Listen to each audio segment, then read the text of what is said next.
Have you ever wondered where we get the number 613 from? In just over a week's time, we're going to be celebrating the festival of Shavuot, which is commemorating the giving of the Torah at Sinai. And of course, we always talk about the 613 commandments. But where does that number actually come from?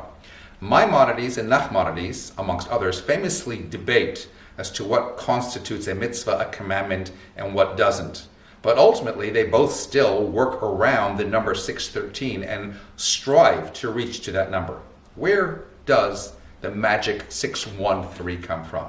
The truth is, it's based on a famous verse that even children are already taught in Cheder or in Hebrew school. And that verse is, Torah tziva lanu Moshe. Moses commanded us the Torah. Really? Did he? Didn't God command us the Torah? And yet, as we famously know from the rabbis and the Talmud and the Medrash, etc., the first two commandments the Jewish people heard directly from God himself. I am the Lord your God, thou shalt not have any other gods. The experience was very overwhelming for them, such that then thereafter they insisted that the rest should be communicated to them from Moshe rather than directly from God. When you look at the Hebrew word Torah, it has the numerical value of 611. Thus, Torah tziva lanu Moshe, Moses commanded us with 611 of the commandments. He communicated those to us. The first two came directly from God himself. And therefore, combined, you have 613. So now you know. Only it begs the question, why did God give us so many commandments? For whatever the reason that we have now 613, why so many? Why not give us far fewer, which would make perhaps life more manageable? I mean, if after all, I keep only 5 commandments or 6 commandments, then so be it. I'm keeping 6 commandments of 613. That's a minuscule percentage.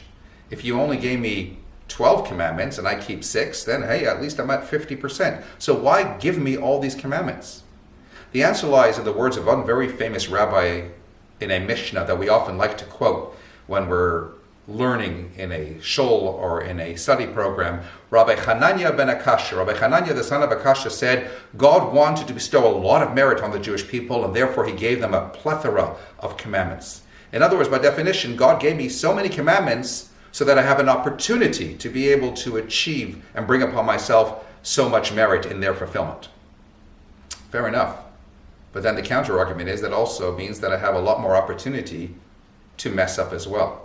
So why not, again, simply keep it smaller? And the explanation is this.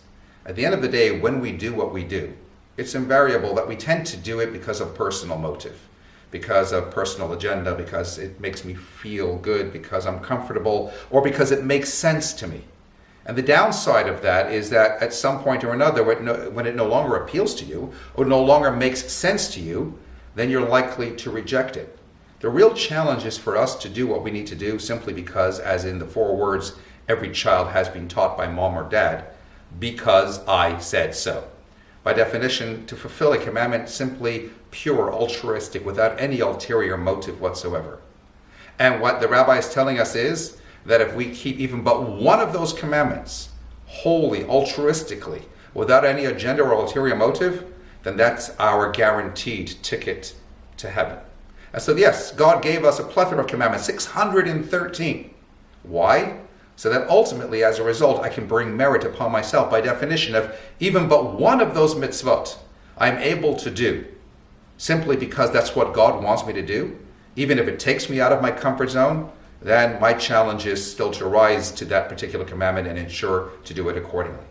If it's always left up to our personal whims, to what appeals, to what makes sense, to what feels good, then we leave ourselves open to challenging, questioning, and at some point maybe even ultimately rejecting.